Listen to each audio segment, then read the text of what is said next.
ইমানি দায়িত্ব, ঠিক কিনা?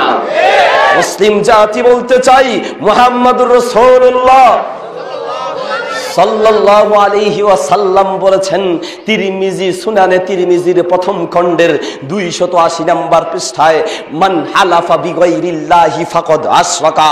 আবার বলছে শুনুন, মান হালাফা বিগাইরিল্লাহি ফাকাদ আশরাকা, যেই ব্যক্তি আল্লাহকে বাদ দিয়ে অন্য কারো নামে কসম করবে সে শিরিক করলো।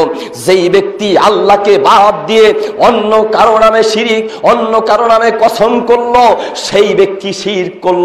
ও রাসূল সাল্লাল্লাহু আলাইহি ওয়াসাল্লাম নিষেধ করেছেন, আমাদেরকে সতর্ক করেছেন যেন আল্লাহ ব্যতীত আর কারো নামে কসম না করি। রাসূল নিষেধ করেছেন, অথচ আমরা গায়রুল্লাহর নামে অহরহ কসম করছি।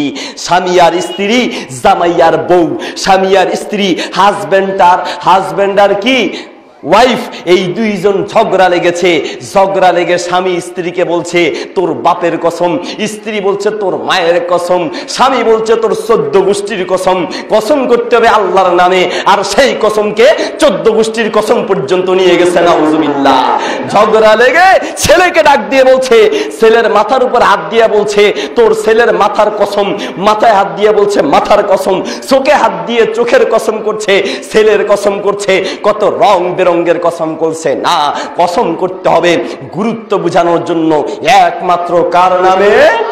আল্লাহর নামে বলতে হবে আল্লাহর কসম। হ্যাঁ, আল্লাহর কসম দিয়ে আবার ধোঁকাবাজি করা যাবে না, কারণ মুহাম্মদুর রাসূলুল্লাহ সাল্লাল্লাহু আলাইহি ওয়াসাল্লাম বলেছেন, ইবনে মাজার, সুনান ইবনে মাজার 292 নম্বর পৃষ্ঠায়, সায়াতি আলান নাসি সানাওয়াতুন খাদ্দাব, এই পৃথিবীতে এমন একটা সময় আসবে, ওই সময়ের মানুষগুলো হবে ধোঁকাবাজ, বেশি বেশি ধোঁকা দিতে থাকবে, বেশি ধোঁকা দিতে থাকবে। সমাজের অধিকাংশ, সবার কথা বলছি না, বেশিরভাগ ব্যবসায়ী পাওয়া যায়, ওই ব্যবসায়ী হলো বেশিরভাগ ক্ষেত্রে ধোঁকা দিচ্ছে। কিভাবে? আল্লাহর উপর কসম করে, হুজুর আল্লাহর কসম করে বলছি জুতাটা কিনা হলো 900 টাকা, আসলে জুতাটা কিনছে 500 টাকায়, ওই 400 টাকা বাড়াইয়া একটা কসম করলো, ওই কসম করে মানুষকে ধোঁকা দিচ্ছে।